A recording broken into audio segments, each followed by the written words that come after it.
Hello pharma aspirants. तो अभी तक हमने डिस्कस किया था फर्स्ट लेक्चर में अपने एम फॉर्म सेकेंड सेमेस्टर का pharmaceutical process chemistry MPC 204T का यूनिट 5 में इंडस्ट्रियल सेफ्टी क्या होता है और मटेरियल सेफ्टी डाटा शीट क्या होती है।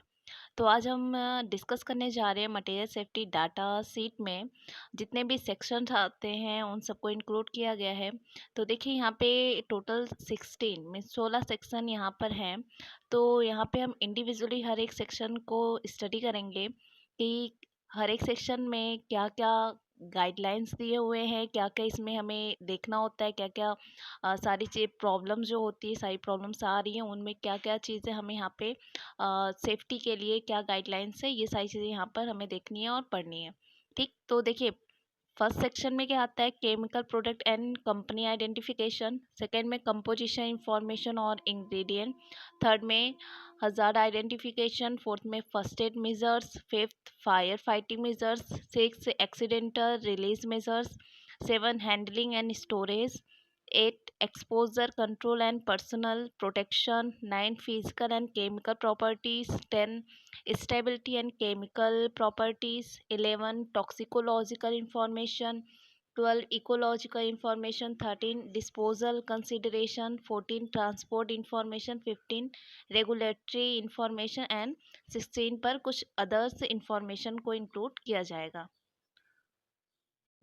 तो देखिए जो फर्स्ट है chemical product and company identification, इसमें क्या रहता है, this section link the chemical name on label to the MSDS. Means जो मटेरियल है उस मटेरियल के ऊपर जो उसके कंटेनर पर जो लेबल लगा हुआ है उस पर जो केमिकल नेम उसका लिखा हुआ है उसको इंक्लूड करता है आपका एमएसडीएस। उसके साथ साथ the MSDS also list the name address and the phone number of the company. उसके साथ साथ नेम एड्रेस और जो फ़ोन नंबर होता है कंपनी का और मैन्युफैक्चरर और distributor who provide the chemical, और किसने मैन्युफैक्चरिंग की है, किसने डिस्ट्रीब्यूट किया है उस केमिकल को, वो मटेरियल को, वो सारी इंफॉर्मेशन आपके MSDS पर लिखा रहता है।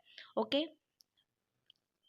देन सेकेंड है आपका कंपोजिशन इंफॉर्मेशन और इंग्रेडिएंट। देखिए इसमें क्या है, this section identify all the hazards ingredient of the material. This section में आल्सो इंक्लूड ओसा, occupational safety and health administration.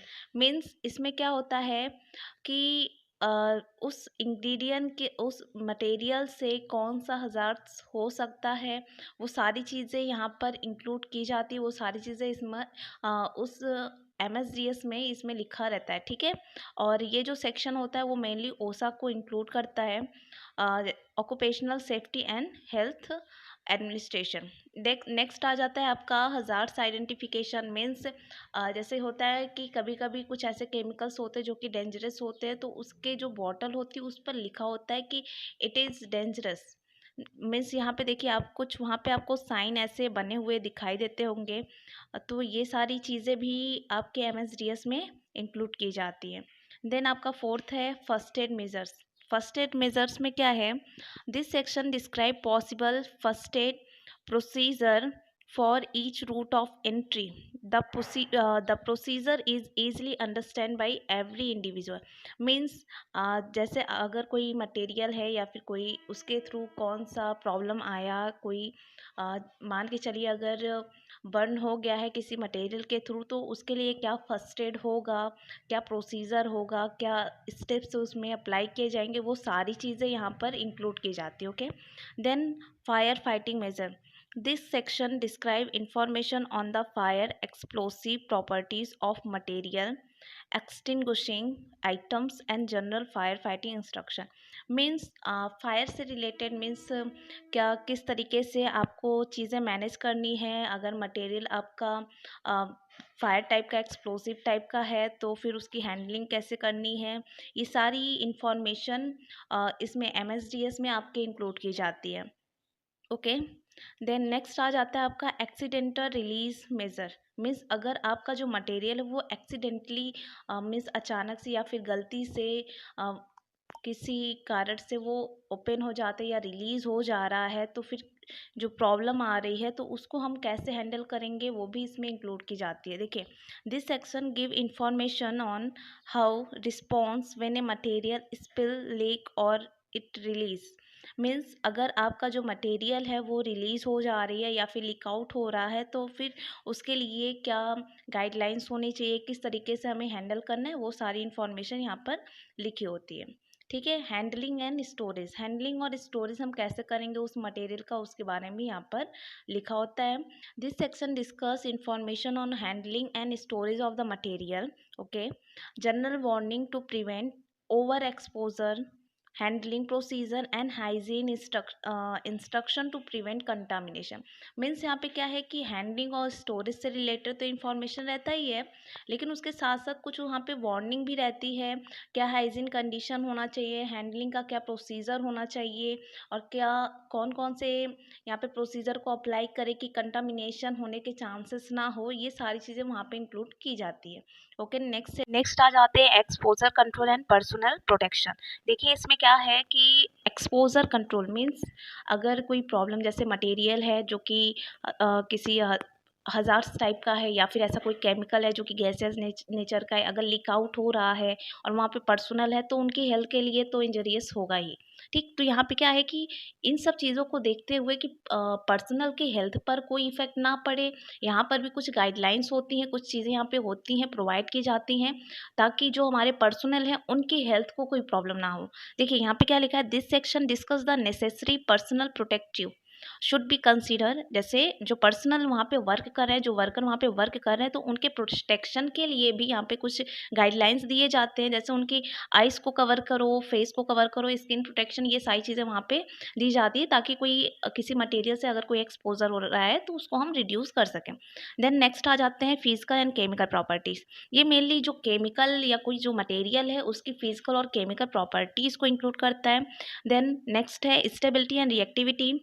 जो केमिकल या मटेरियल जो हम यूज़ कर रहे हैं वो उसकी स्टेबिलिटी क्या होनी चाहिए, उसकी रिएक्टिविटी कैसी है, ये सारी चीज़ें भी यहाँ पर देखी जाती हैं। जैसे this section discuss chemical stability condition to avoids incompatibility with other material. Means वही कहा गया है कि यहाँ पे जो केमिकल स्टेबिलिटी, सेकेंड चीज़ है कि कौन से ऐसे कंडीशंस है जिसको अवॉइड करना है, जिसको हमें जैसे कि मेनली कि इसको एक्सपोज नहीं करना, एयर में नहीं रखना है, लाइट में नहीं रखना है, ये सारी कंडीशन भी देखी जाती है कि स्टेबिलिटी कहीं से डिक्रीज़ ना हो जाए।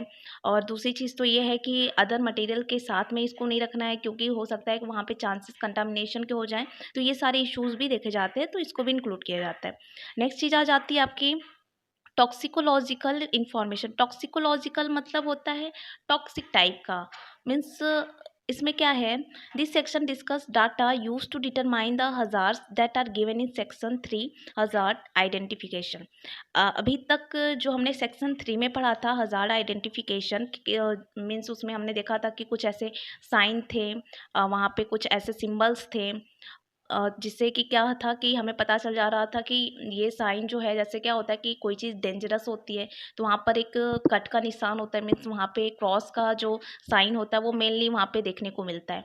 तो ये जो चीज़ें हैं इसको इन्वॉल्व किया गया है टॉक्सिकोलॉजिकल इन्फॉर्मेशन में भी। ओके, देन नेक्स्ट आ जाता है आपका इकोलॉजिकल इन्फॉर्मेशन। ये मेनली आपका जो इन्वायरमेंट है उसको इन्वॉल्व करता है, मीन्स जो केमिकल है, इस केमिकल की वजह से आपके इन्वायरमेंट को क्या इम्पैक्ट करेगा, इसको स्टडी इसमें किया जाता है। मीन्स जो गाइडलाइंस होंगी कि जो मटेरियल आप यूज़ कर रहे हैं उसको किस तरीके से यूज़ करना, उसको डिस्पोज किस तरीके से करना है कि आपके जो इन्वायरमेंट है उसको कोई इम्पैक्ट ना पड़े, ये सारी चीज़ें इसमें इंक्लूड की जाती है। ओके, देखिए आपका नेक्स्ट आ जाता है डिस्पोजल कंसिडरेशन। मीन्स आपका जो मटेरियल है वो मटेरियल को किस तरीके से आपको डिस्पोज करना है, मीन्स नष्ट करना है, ये सारी चीज़ें आपको इसमें मिल जाएगी कौन से सेक्शन 13 में। ओके, नेक्स्ट आ जाते हैं ट्रांसपोर्ट इन्फॉर्मेशन में। ट्रांसपोर्ट इन्फॉर्मेशन में कि मटेरियल जो है उसको किस तरीके से ट्रांसपोर्ट करना है उसके बारे में पूरा इन्फॉर्मेशन आ जाता है। देन रेगुलेटरी इन्फॉर्मेशन, इसमें क्या रहेगा कि किस तरीके से क्या क्या रूल्स रेगुलेशन अप्लाई किए जाएंगे, किस तरीके से उस मटेरियल को ट्रांसपोर्ट अगर हम कर रहे हैं तो उसके लिए क्या रूल्स रेगुलेशन क्या प्रोसेस होगा, ये सारी चीज़ें वहाँ पर इंक्लूड की जाएंगी। और इसके अंडर में आता है ओशा एंड TSCA। ओके, देन आ जाता है 16 में कुछ अदर इन्फॉर्मेशन भी होते हैं, जैसे कि this section include any other important information concerning the material like risk factor safety factor means risk जो मटेरियल है उससे रिलेटेड क्या रिस्क हो सकते हैं, और कौन सी सेफ्टी मीन्स हमें यहाँ पे कौन से गाइडलाइंस को अपनाना है, और क्या क्या चीज़ें और इन्वॉल्व की जा सकती है, ये सारे इन्फॉर्मेशन मीन्स अदर इन्फॉर्मेशन में इसको सेक्शन 13 में इसको इंक्लूड किया गया है। आई होप आपको ये अच्छे से समझ में आ गया होगा। अगर आपकी कोई भी क्वेरी होगी आप कमेंट सेक्शन में मुझसे ज़रूर पूछ सकते हैं। Okay, thank you so much.